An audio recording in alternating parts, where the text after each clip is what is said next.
आजच्या व्हिडिओला सुरुवात करण्याअगोदर तुम्हा सर्वांना एकच विनंती आहे. जे विद्यार्थी पोलीस भरतीची अगदी मनापासून तयारी करतायत आणि त्यांना यावर्षी काहीतरी करून दाखवायचं आहे, फक्त त्यांनीच हा व्हिडिओ पहा. कोणीही टाइमपास करण्यासाठी हा व्हिडिओ पाहू नका, कारण याच्यामागे खूप मेहनत लागते आणि ती मेहनत आम्ही फक्त काहीतरी करून दाखवणाऱ्या विद्यार्थ्यांसाठी करत आहोत. ज्याची इच्छाच नाहीये, घरच्यांचा आणि स्वतःचा वेळ वाया घालवतायत, अशा विद्यार्थ्यांनी हा व्हिडिओ पाहू नये.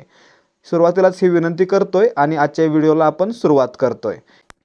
या सिरीजमधील प्रश्न क्रमांक 1912 आहे. जेव्हा वस्तू स्थिर वेगाने गतिमान आहे तेव्हा तिचे त्वरण टिंबटिंब असेल. आता त्वरण म्हणजे काय सुरुवातीला पहा. त्वरण म्हणजे वस्तूच्या वेगातील बदलाचा दर, म्हणजेच वस्तूच्या वेगामध्ये जो बदल होतो त्याच्या दराला काय म्हणायचं? त्वरण म्हणायचं. आणि मित्रांनो, वर काय दिलंय? जेव्हा वस्तू स्थिर वेगाने गतिमान आहे, म्हणजेच वस्तूच्या वेगामध्ये कोणताही फरक पडत नाहीये, कोणताही बदल होत नाहीये, त्यावेळी लक्षात ठेवायचं त्वरण हे 0 असेल. कारण त्वरण म्हणजे काय?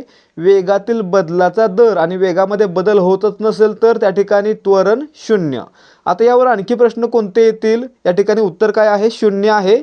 आणखी कोणते प्रश्न येऊ शकतात याच्यावर? तर त्वरणाचं एकक विचारलं जाईल. त्वरणाचं SI एकक काय, असा प्रश्न येऊ शकतो. त्यावेळी काय सांगणार? मीटर पर सेकंद वर्ग, मीटर पर सेकंद स्क्वेअर. लक्षात ठेवायचं आहे. प्रश्न क्रमांक 1913. कोराडी औष्णिक विद्युत केंद्र कोणत्या जिल्ह्यात आहे? मित्रांनो, कोराडी आणि खाफरखेडा ही औष्णिक विद्युत केंद्र आहेत. म्हणजेच ही काय आहेत? कोळशापासून वीज निर्मिती करणारी केंद्र आहेत. आणि ते कुठं आहेत? तर महाराष्ट्रातील नागपूर या ठिकाणी आहेत. म्हणजे आपलं उत्तर काय असणार आहे? पर्याय 3. कोराडी विचारलं किंवा खाफरखेडा विचारलं तर जिल्हा आहे नागपूर. आता यासोबतच मित्रांनो आणखी कोणते प्रश्न याच्यावर येतील? तर महाराष्ट्रातील सर्वात मोठा औष्णिक विद्युत प्रकल्प कोणता आहे? तर त्याचं नाव आहे दुर्गापूर, आणि तो कोणत्या ठिकाणी आहे? तर चंद्रपूर जिल्ह्यामध्ये आहे. इत्यादी माहिती लक्षात ठेवायची आहे. पुढे पहा. प्रश्न क्रमांक 1914. संविधान दुरुस्ती करण्याची प्रक्रिया अनुच्छेद टिंबटिंब मध्ये नमूद आहे. मित्रांनो, संविधान दुरुस्ती करणे म्हणजेच घटना दुरुस्ती करणे याची प्रक्रिया आहे ती भारतीय राज्यघटनेच्या भाग 20 मधील कलम 368 मध्ये देण्यात आलेली आहे. म्हणजे आपलं उत्तर पर्याय 2, कलम 368. आणि जर भाग विचारला तर भाग 20. आता मित्रांनो, घटनादुरुस्तीवर प्रश्न आलेला आहेच, तर उत्तर सांगा की पहिली घटनादुरुस्ती ही कोणत्या वर्षी झालेली होती? पर्याय आहेत 1947, दुसरा आहे 1950, तिसरा आहे 1951 आणि चौथा आहे 1961. जर तुम्हाला याचं उत्तर येत असेल की पहिली घटनादुरुस्ती कोणत्या वर्षी झाली तर व्हिडिओ खाली कमेंट करून सांगा. या ठिकाणी पुढचा प्रश्न कोणता असेल याच्यावर की भारतीय राज्यघटनेच्या कोणत्या कलमामध्ये निवडणूक आयोगाची तरतूद करण्यात आलेली आहे? तर ते कलम आहे कलम 324. पुढे प्रश्न क्रमांक 1915. जगात सर्वात जास्त कोणत्या प्रकारचा पाऊस पडतो? आता मित्रांनो, या ठिकाणी जगात सर्वत्र पर्वत आपल्याला पाहायला मिळतात, आणि ज्या ठिकाणी वारे काय होतात? वाहत वाहत पर्वतापर्यंत जातात आणि त्याला धडकतात, आणि त्यानंतर त्यांना वाट न मिळाल्यामुळे ते आणखी वर वर वर जातात, आणि वर गेल्यावर थंड होऊन पाऊस पडतो. अशा प्रकारच्या पावसाला काय म्हणायचं? तर प्रतिरोध प्रकारचा पाऊस म्हणायचा. आणि मित्रांनो, जगात सर्वत्र पर्वत असल्यामुळे या ठिकाणी प्रतिरोध प्रकारचा पाऊसच सर्वत्र पडतो. म्हणजे आपलं उत्तर पर्याय 4. जगातील बहुतांश ठिकाणी पर्वताला धडकून वाऱ्यावर जाऊन थंड होऊन त्याचा पाऊस पडलेला आपल्याला पाहायला मिळतो. यालाच काय म्हणायचं? प्रतिरोध प्रकारचा पाऊस असं म्हणायचं. विद्यार्थी मित्रांनो, आता सगळं सोडून थोडा वेळ फक्त इकडे लक्ष द्या. तुम्ही या व्हिडिओपर्यंत पोहोचलाय म्हणजेच तुम्ही नक्कीच पोलीस भरतीसाठी तयारी करताय. आणि मित्रांनो, तुम्ही तयारी करताय म्हणजे तुम्हाला माहीत असेलच की पोलीस भरतीसाठी मागील वर्षांच्या प्रश्नपत्रिका सोडवणे किती आवश्यक आहे. त्यासोबतच नवीन प्रश्नपत्रिका सोडवून त्या परीक्षेसाठी तयारी करणं आणि टाईम मॅनेजमेंट करणं हे देखील आवश्यक आहे. आणि मित्रांनो, यासाठीच ध्येयाधिकारी स्पर्धा परीक्षा मंच घेऊन आलेला आहे. फक्त 60 रुपयांमध्ये 30 सराव प्रश्नपत्रिका, 30 पेपर फक्त 60 रुपयांमध्ये. आणि मित्रांनो, यामध्ये आपल्याला प्रत्येक पेपरमध्ये 100 प्रश्न असतील आणि त्या 100 प्रश्नांचं पूर्ण स्पष्टीकरण देखील असणार आहे. आणि हा जो पॅटर्न असणार आहे तो 25-25चा पॅटर्न असणार आहे. म्हणजेच मराठीचे 25, सामान्य ज्ञानाचे 25, गणित बुद्धिमत्ता 25-25 असा पॅटर्न असणार आहे. आणि त्यासोबत आपल्याला काय मिळणार आहे, तर आपल्या टेलिग्रामवर पेड चॅनलला जॉईन होण्याची संधी. ज्या चॅनलवर आपल्याला दररोज 200 प्रश्नांचा सराव करता येणार आहे. दररोज सरावासाठी 200 प्रश्न दिले जाणार आहेत. आणि मित्रांनो, हे सर्व प्रश्न असणार आहेत ते फक्त आणि फक्त पोलीस भरतीच्या पॅटर्नवर आधारित असतील आणि त्याच्यामध्ये जास्तीत जास्त प्रश्नांचा सराव करून घेतला जाणार आहे. त्यामुळे जर तुमची पुढे लेखी परीक्षा होणार आहे तर तुम्ही हा संच विकत घ्यावा आणि त्यासोबतच आपल्या पेड टेलिग्राम चॅनलला जॉईन व्हावं. हे सर्व मिळणार आहे फक्त 60 रुपयांमध्ये. जर तुम्हाला खरंच आवश्यकता आहे आणि चांगल्या प्रकारे सराव करायचा आहे तर नक्की खरेदी करा आपला हा संच. तर या ठिकाणी तुम्हाला जर याचा डेमो पाहायचा असेल तर तो मिळणार आहे 75 17 24 91 19 या व्हॉट्सॲप नंबरवर. यावर व्हॉट्सॲप करा आणि डेमो फ्रीमध्ये पहा. तसेच जर तुम्हाला वाटत असेल की जे काही देऊ ते चांगलंच देऊ तर तुम्ही डायरेक्टली 93 59 68 91 00 या नंबरवर पेमेंट करून त्याचा स्क्रीनशॉट आम्हाला पाठवू शकता. तुम्हाला लगेचच एकाच वेळी 60 PDF दिल्या जातील, ज्याच्यामध्ये 30 पेपर असतील आणि 30 त्यांचं स्पष्टीकरण असेल. आणि त्यासोबतच लगेचच टेलिग्राम चॅनलची लिंक देखील दिली जाईल, ज्याच्यामध्ये तुम्हाला दररोज 200 प्रश्नांचा सराव करता येणार आहे. प्रश्न क्रमांक 1916. भारताच्या सीमेलगत एकूण टिंबटिंब राष्ट्रे आहेत. आता मित्रांनो, या ठिकाणी भारताच्या सीमेलगत विचारले म्हणजे आपण भूसीमा धरूया. भारताची भूसीमा आहे ती एकूण 7 देशांना भिडते, 7 देशांना लागते, म्हणजे आपलं उत्तर पर्याय 4. हे 7 देश कोणकोणते आहेत, तर अफगाणिस्तान, पाकिस्तान, नेपाळ, चीन, भूतान, बांगलादेश,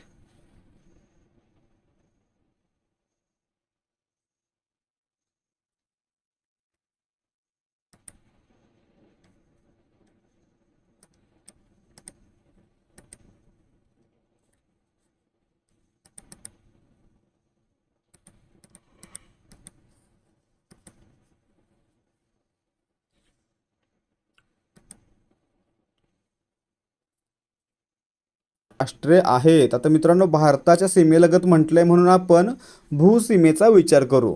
भारताची भूसीमा आहे ती एकूण 7 देशांना भिडते, 7 देशांना लागते, म्हणजे आपलं उत्तर पर्याय 4. हे 7 देश कोणते आहेत, तर पाकिस्तान, अफगाणिस्तान, चीन, नेपाळ, भूतान, म्यानमार आणि बांगलादेश. आता मित्रांनो, या 7 पैकी बांगलादेश या देशासोबत भारताची सर्वाधिक सीमा लागते. प्रश्न विचारला जातो की भारताची सर्वाधिक सीमा आहे ती कोणत्या देशासोबत आहे, तर त्याचं नाव आहे बांगलादेश. आणि मित्रांनो, भारताच्या एकूण सीमेपैकी 4096 किलोमीटर सीमा आहे ती बांगलादेशसोबत आहे. पुढे यासोबत आणखी कोणते प्रश्न विचारले जातील, तर भारत आणि अफगाणिस्तान यांच्यामध्ये सर्वात कमी सीमा आहे, तिची लांबी किती, तर फक्त 106 किलोमीटर. तसेच भारत आणि पाकिस्तान यांच्या दरम्यानच्या सीमारेषेला काय म्हणतात, भारत आणि चीन यांच्या दरम्यानच्या सीमारेषेला काय म्हणतात, या प्रकारचे प्रश्न परीक्षेला विचारले जाऊ शकतात. प्रश्न क्रमांक 1917.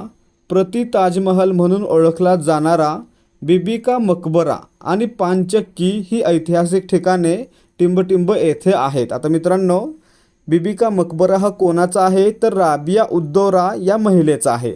आणि ही महिला कोण होती, तर औरंगजेबाची पत्नी. आणि मित्रांनो, हिचा मुलगा आझमशहा यानं या ठिकाणी छत्रपती संभाजीनगर या ठिकाणी बीबी का मकबरा ही ताजमहलसारखी दिसणारी वास्तू बांधलेली आहे. म्हणजे आपलं उत्तर काय असणार आहे, प्रति ताजमहल किंवा मिनी ताजमहल आझमशहा यानं आपली आई राबिया उद्दौरानी हिच्या स्मरणार्थ बांधलेला आहे. म्हणजे आपलं उत्तर पर्याय 1 छत्रपती संभाजीनगरमध्ये बांधला गेलेला आहे. पुढे प्रश्न क्रमांक 1918. वनस्पती वर्गीकरणाची नैसर्गिक गुणावर आधारित सर्वात चांगली आणि लोकप्रिय पद्धत खालीलपैकी कोणी शोधून काढली. मित्रांनो, वनस्पती वर्गीकरणाची नैसर्गिक पद्धत आहे ती बेंथम आणि हुकर म्हणजेच जॉर्ज बेंथम आणि जोसेफ डाल्टन हुकर यांनी शोधून काढली. म्हणजे आपलं उत्तर पर्याय 4 बेंथम आणि हुकर. आता मित्रांनो, हे झालं याच्याबद्दल. वनस्पतीबद्दल प्रश्न आलेला आहे तर सांगायचं आहे, वनस्पतीशास्त्राचे जनक कोणाला म्हटलं जातं, तर वनस्पतीशास्त्राचे जनक म्हणून थिओफ्रास्ट याला ओळखलं जातं. पुढे मित्रांनो याच्यावर आणखी कोणता प्रश्न येऊ शकतो की सजीवांच्या नामकरणाची द्विनाम पद्धती कोणी शोधून काढली. उदाहरणार्थ होमोसेपियन ही काय आहे, द्विनाम पद्धती आहे. द्विनाम म्हणजे दोन नावं देण्याची पद्धत. ही कोणी शोधून काढली तर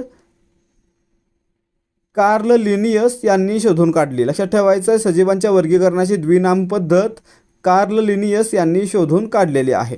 पुढे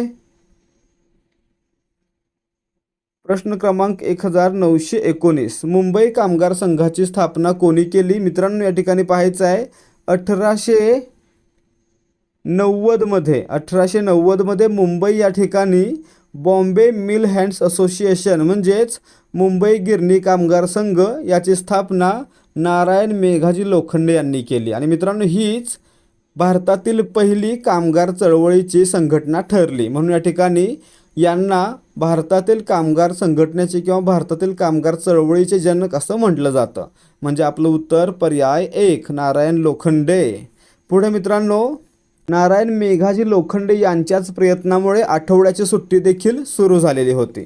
पुढे प्रश्न क्रमांक 1920 सॅलॅमेंडर या प्राण्याचे वर्गीकरण कोणत्या वर्गात करतात. मित्रांनो सॅलॅमेंडर हा प्राणी आहे तो दिसताना पालीसारखा दिसतो, परंतु तो जमिनीवर आणि पाण्यात दोन्ही ठिकाणी राहू शकतो. आणि मित्रांनो जो प्राणी जमिनीवर आणि पाण्यात दोन्ही ठिकाणी राहतो त्याला काय म्हणायचं, उभयचर म्हणायचं. म्हणजेच सॅलॅमेंडर काय आहे, उभयचर आहे. पर्याय 3. पुढे पाहायचं प्रश्न क्रमांक 1921 खालीलपैकी कशाचे उल्लंघन झाल्यास उच्च न्यायालय किंवा सर्वोच्च न्यायालयात दाद मागता येते. आता मित्रांनो या ठिकाणी पाहायचं आहे मूलभूत हक्क मूलभूत अधिकार न्यायप्रविष्ट आहेत. न्यायप्रविष्ट हा शब्द लक्षात ठेवा. मूलभूत कर्तव्य मार्गदर्शक तत्त्वे हे न्यायप्रविष्ट नाहीत. लक्षात ठेवायचं आहे मूलभूत कर्तव्य आणि मार्गदर्शक तत्त्वे ही न्यायप्रविष्ट नाहीत. आता मित्रांनो न्यायप्रविष्ट म्हणजे काय असतं तर ज्या ठिकाणी ती गोष्ट जर कायद्याने अंमलबजावणी केली जात असेल तर त्याला म्हणायचं न्यायप्रविष्ट. परंतु मित्रांनो मूलभूत कर्तव्य ही ऐच्छिक आहेत आणि मार्गदर्शक तत्त्वे आहेत ती देखील ऐच्छिक आहेत आणि राज्याला फक्त एक सल्ला म्हणून आहेत. आणि मित्रांनो यामुळेच या ठिकाणी मूलभूत कर्तव्य किंवा मार्गदर्शक तत्त्वे याच्यामुळे सर्वोच्च न्यायालयाकडे किंवा उच्च न्यायालयाकडे दाद मागता येत नाही. परंतु मित्रांनो मूलभूत अधिकार जर यांचं हनन झालं यांचं उल्लंघन झालं तर सर्वोच्च न्यायालयाकडे दाद मागता येते. म्हणून आपलं उत्तर या ठिकाणी पर्याय 2 मूलभूत अधिकार यांचं जर उल्लंघन झालं तर सर्वोच्च न्यायालय किंवा उच्च न्यायालय या ठिकाणी दाद मागता येते. पुढे प्रश्न क्रमांक 1922 खालीलपैकी कोणता शब्द हा पोर्तुगीज या विदेशी किंवा परभाषेतून मराठीमध्ये आलेला आहे. मित्रांनो या ठिकाणी पाहायचं आहे टेबल इंग्रजी, पोस्ट इंग्रजी, सती मराठी आणि बटाटा हा पोर्तुगीज भाषेतून मराठीमध्ये आलेला आहे. म्हणजे आपलं उत्तर पर्याय 3. या ठिकाणी पोर्तुगीज भाषेतून आलेले आणखी शब्द कोणते आहेत तर तंबाखू, पपई, हापूस, फणस, कोबी, साबण हे शब्द पोर्तुगीज भाषेतून मराठीमध्ये आलेले आहेत. प्रश्न क्रमांक 1923 डोळे हे जुलमीगडे रोखुनी मज पाहू नका या वाक्यातील रस ओळखा. मित्रांनो या ठिकाणी पाहायचं आहे डोळे हे जुलमीगडे रोखुनी मज पाहू नका. याच्यामध्ये महिला काय म्हणते, स्त्री काय म्हणते किंवा प्रेयसी काय म्हणते आपल्या प्रियकराला की अशा डोळ्यांनी माझ्याकडे एकटक पाहू नका. आणि मित्रांनो या ठिकाणी त्यांच्या वागण्यातून आणि बोलण्यातून प्रेमभाव आणि प्रणयाचा बोध होतोय. आणि ज्या ठिकाणी प्रेम आणि प्रणय असेल त्या ठिकाणी शृंगार रस असतो. म्हणजे आपलं उत्तर पर्याय 4 वरील वाक्य शृंगार रसामध्ये आहे. वीर रसामध्ये काय दाखवतील काय सांगतील तर युद्धगाथा, शूरांच्या कथा या वीर रसामध्ये येतील. पुढे पाहायचं आहे प्रश्न क्रमांक 1924 मंदारमाला या वृत्ताच्या सुरुवातीस एक लघु अक्षर आल्यास कोणते वृत्त तयार होते. मित्रांनो मंदारमालाच्या प्रत्येक चरणामध्ये एकूण 22 अक्षरं असतात आणि जर त्याच्यामध्ये आणखी एक अक्षर सुरुवातीला ॲड झालं म्हणजे 23 अक्षरं झाली तर मंदारमालाचं रूपांतर सुमंदारमालामध्ये होतं. म्हणजे आपलं उत्तर पर्याय 1 मंदारमालाच्या चरणामध्ये 22 अक्षरं होती परंतु सुमंदारमाला चरणामध्ये 23 अक्षरं. पुढे पाहायचं आहे प्रश्न क्रमांक 1925, गोड या शब्दाचे भाववाचक नाम कोणते? आता मित्रांनो, गोड या नामाला वाह प्रत्यय लागून त्याचं भाववाचक नाम तयार होतं, म्हणजे आपलं उत्तर पर्याय 1. या ठिकाणी गोड, मधुर, रसाळ काय आहेत?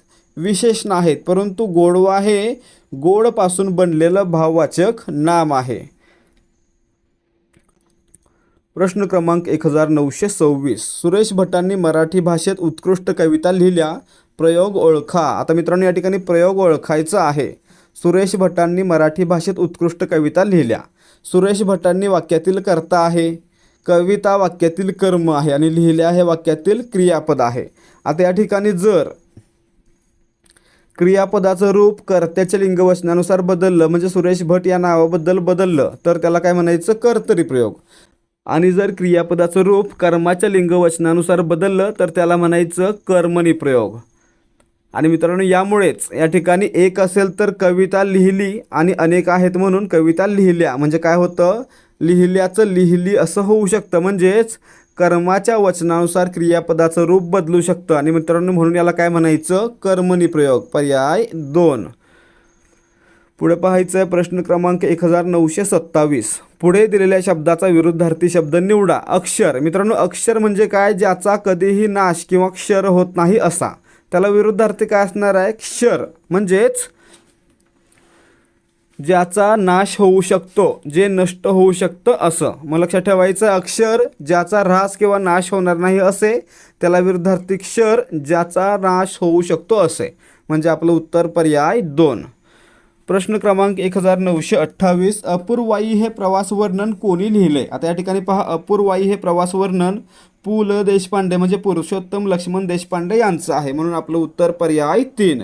त्यासोबतच पाहायचं आहे, पु ल देशपांडे यांनी लिहिलेले अपूर्वाई हे टिंबटिंब आहे, तर काय आहे? प्रवास वर्णन आहे. या प्रकारचे प्रश्न देखील आजपर्यंत विचारण्यात आलेले आहेत.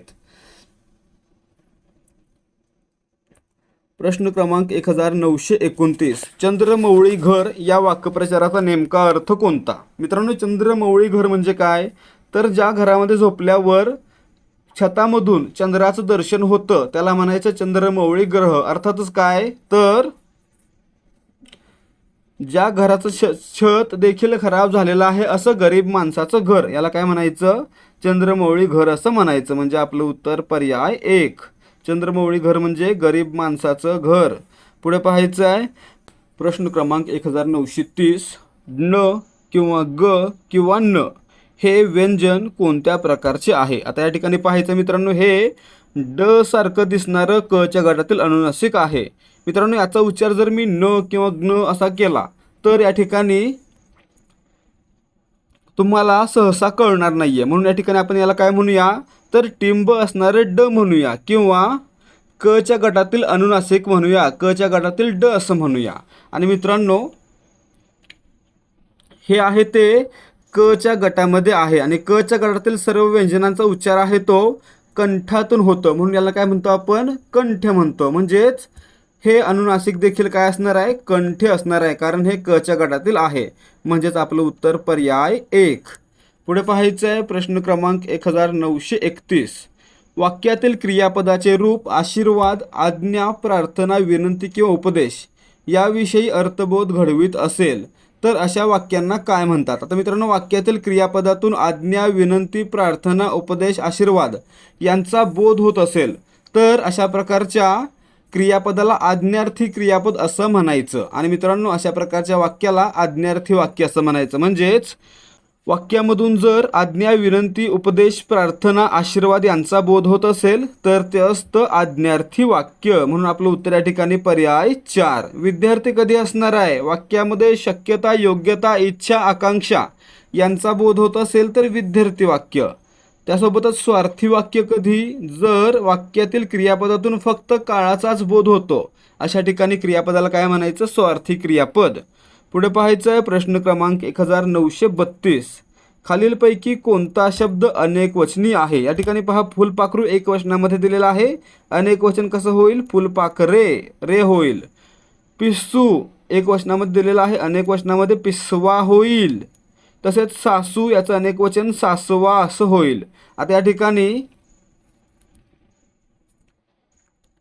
अश्रू हा जो शब्द दिलाय, अश्रू हा शब्द एकवचनामध्ये आणि अनेक वचनामध्ये सारखाच असतो. आणि मित्रांनो या ठिकाणी इतर सर्व एकवचनी असल्यामुळे या ठिकाणी फक्त अश्रू हा शब्द एकवचन आणि अनेक वचन दोन्हीमध्ये आहे. पुढे पाहायचं आहे, त्यामुळेच आपलं उत्तर असणार आहे पर्याय 2. पुढे पाहायचं आहे प्रश्न क्रमांक 1933. श्रीमंत माणसांना गर्व असतो यामधील विशेषणाचे नाम करा. मित्रांनो विशेषण कोणतं आहे? श्रीमंत.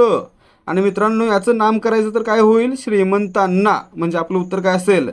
श्रीमंतांना गर्व असतो. माणसांना हा शब्द निघून जाईल म्हणून पर्याय 2 श्रीमंतांना गर्व असतो. पुढे पाहायचं आहे प्रश्न क्रमांक 1934. पिस्सू या उकारांत स्त्रीलिंगी नामाचे अनेक वचन कसे होते? आता मित्रांनो पिस्सू, सासू, जळू हे जे उकारांत स्त्रीलिंगी शब्द आहेत त्यांचं अनेक वचन आहे ते वाकारांत होतं. उदाहरणार्थ पिसूचा पिसवा, सासूचा सासवा. म्हणजे आपलं उत्तर या ठिकाणी काय असणार आहे? पर्याय 1 वाकारांत होते. प्रश्न क्रमांक 1935. दाम करी काम या म्हणीचा अर्थ ओळखा. मित्रांनो दाम करी काम म्हणजे काय? तर पैशाने सर्व कामे करून घेता येतात. म्हणजेच पैशाने सर्व कामे साध्य होतात. पर्याय 3. प्रश्न क्रमांक 1936. तिने सारे धान्य निवडून ठेवले. अधोरेखित क्रियाविशेषण अव्यय कोणत्या प्रकारचे आहे? या ठिकाणी पाहायचं आहे निवडून हे क्रियाविशेषण अव्यय आहे. आणि मित्रांनो या ठिकाणी निवडून हा शब्द निवड या धातूपासून तयार झालेला आहे. आणि मित्रांनो जर धातूला प्रत्यय लागून एखादा शब्द बनला तर त्याला काय म्हणायचं? धातू साधित. अशा प्रकारे निवडून हा शब्द काय आहे? धातू साधित आहे. पर्याय 4. तर विद्यार्थी मित्रांनो हे होते आजचे प्रश्न. या ठिकाणी आजचे प्रश्न समाप्त होत आहेत. जर तुम्हाला आजच्या प्रश्नांची उत्तरे व्यवस्थितपणे समजली असतील आणि व्हिडिओमध्ये माहिती देखील समजली असेल तर व्हिडिओला लाईक करा आणि अशाच प्रकारचे व्हिडिओ पाहण्यासाठी आपल्या चॅनलला सबस्क्राईब करा. भेटूयात पुढच्या भागामध्ये. जय हिंद, जय भारत आणि जय महाराष्ट्र.